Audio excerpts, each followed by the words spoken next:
What kind of bird is that? Most likely a great egret, also known as the great white egret.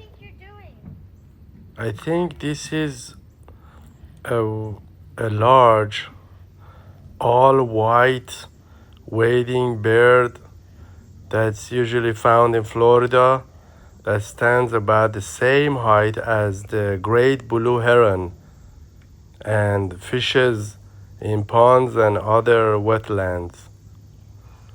Another possibility is the white morph of the great blue heron, which is larger than a great egret but also white and used to be known as the great white heron. That's probably one of those.